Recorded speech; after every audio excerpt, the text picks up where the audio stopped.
प्रधानमंत्री नरेंद्र मोदी ने कहा है कि सरकार सुधार के जरिए युवाओं के रास्ते में आने वाली बाधाओं को दूर करके उनकी जिज्ञासा और दृढ़ विश्वास को समर्थन दे रही है। स्मार्ट इंडिया हैकाथॉन के ग्रैंड फिनाले के दौरान नवाचारियों के साथ बातचीत में श्री मोदी ने कहा कि देश के समक्ष आई चुनौतियों पर काबू पाने के उपाय तलाशने की दिशा में आज के युवा स्वामित्व की भावना विकसित कर रहे हैं। उन्होंने कहा कि विश्व का भविष्य ज्ञान और नवाचार से संचालित होने जा रहा है। बदलती परिस्थितियों में भारत के युवा इसकी आशा और आकांक्षा है। प्रधानमंत्री ने कहा कि उनकी सरकार युवाओं के करियर के हर चरण पर उनके साथ है और उनकी आवश्यकताओं के अनुसार काम कर रही है। उन्होंने कहा कि डिजिटल सामग्री सृजन और गेमिंग जैसे क्षेत्र के एक दशक पहले अच्छी तरह से विकसित नहीं थे, लेकिन अब ये क्षेत्र भारत में तेजी से विकसित हो रहे हैं। 7वां स्मार्ट इंडिया हैकाथॉन कल पूरे राष्ट्र में एक साथ 51 केंद्रों पर शुरू हुआ। वित्त मंत्री निर्मला सीतारामन ने कहा है कि भारत के बैंकिंग क्षेत्र, विशेष रूप से सार्वजनिक क्षेत्र के बैंकों ने प्रधानमंत्री नरेंद्र मोदी के कार्यकाल में एक उल्लेखनीय बदलाव देखा है। उन्होंने धोखेबाजों द्वारा धन के असीमित स्रोत के रूप में सार्वजनिक क्षेत्र के बैंकों का इस्तेमाल करने के कांग्रेस नेता के आरोप को निराधार बताया। वित्त मंत्री ने इस बात पर जोर दिया कि नागरिकों पर केंद्रित शासन मोदी सरकार का मूल सिद्धांत है। वित्त मंत्री ने इस बात का उल्लेख किया कि विभिन्न प्रमुख वित्तीय समावेशन योजनाओं के अंतर्गत 54 करोड़ जनधन खाते और 52 करोड़ से अधिक जमानत मुक्त ऋण मंजूर किए गए हैं। पीएम मुद्रा योजना के तहत 68% और पीएम स्वनिधि योजना के तहत 44% लाभार्थी केवल महिलाएं हैं। लोकसभा में ध्वनि मत से रेलवे संशोधन विधेयक 2024 पारित कर दिया गया है। विधेयक में रेलवे अधिनियम 1989 में संशोधन और रेलवे बोर्ड तथा उसके स्वतंत्र रूप से कार्य निष्पादन के अधिकार को बढ़ाने के प्रावधान है। भारतीय रेलवे बोर्ड अधिनियम 1905 के सभी प्रावधान इस विधेयक के माध्यम से रेलवे अधिनियम 1989 में समाहित करने का प्रस्ताव है। रेल मंत्री अश्विनी वैष्णव ने कहा कि इस विधेयक को लाने का उद्देश्य रेलवे में कानूनी ढांचे को सरल बनाना है। पूर्व राष्ट्रपति रामनाथ कोविंद ने कहा है कि एक राष्ट्र एक चुनाव से देश की सकल घरेलू उत्पाद जीडीपी 1 से 1.5% तक बढ़ सकती है। एक राष्ट्र एक चुनाव समिति के अध्यक्ष और पूर्व राष्ट्रपति ने इसकी वकालत करते हुए कहा कि देश के लिए परिवर्तनकारी होगा। श्री कोविंद ने कानपुर में संवाददाताओं को बताया कि देश में राज्य विधानसभाओं और लोकसभा के लिए एक साथ चुनाव कराना राष्ट्र के हित में है।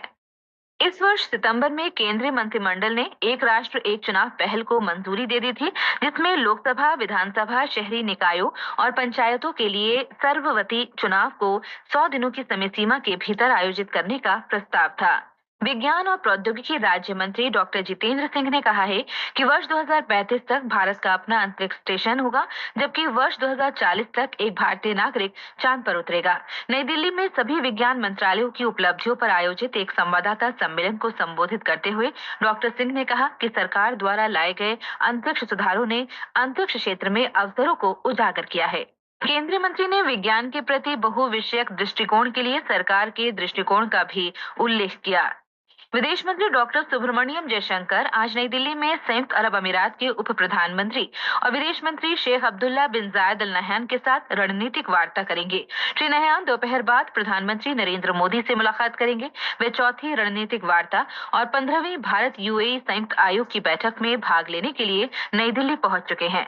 विदेश मंत्रालय के प्रवक्ता रणधीर जायसवाल ने संयुक्त अरब अमीरात के नेता का स्वागत करते हुए एक पोस्ट में कहा कि उनके इस दौरे से भारत और यूएई के बीच बहुआयामी और व्यापक रणनीतिक साझेदारी को और मजबूती मिलेगी।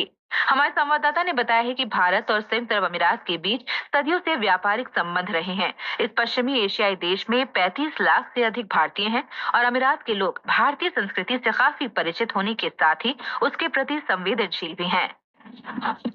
सोशल मीडिया मंच प्रदान करने वाली कंपनी मेटा ने पुष्टि की है कि तकनीकी समस्या के चलते इंस्टाग्राम, फेसबुक और व्हाट्सएप उपयोगकर्ताओं को ऐप के इस्तेमाल में परेशानी का सामना करना पड़ रहा है।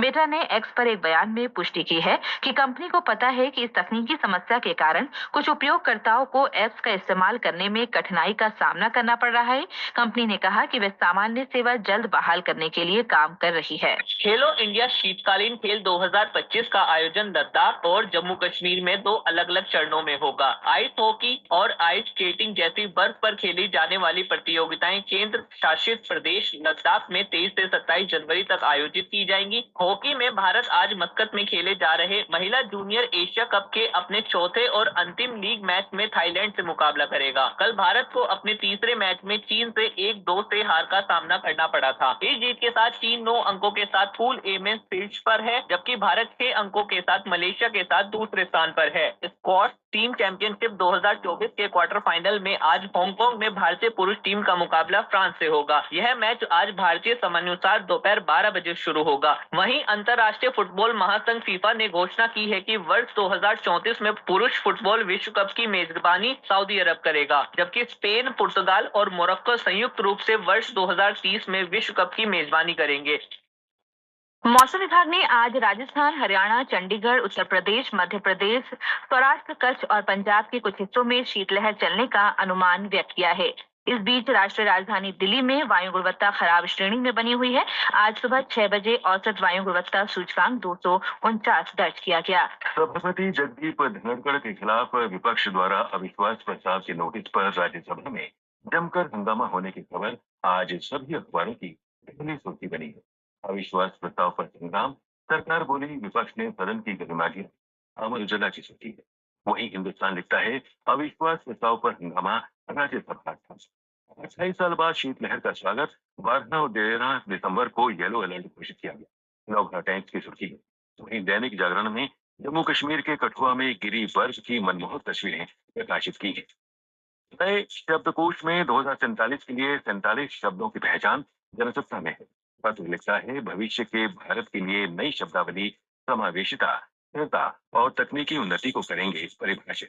शतरंज में आखिरी बाजी आज, गुकेश जीते तो बन जाएंगे सबसे युवा वर्ल्ड चैंपियन। दैनिक भास्कर ने यह खबर अपने खेल पन्ने पर प्रकाशित की है।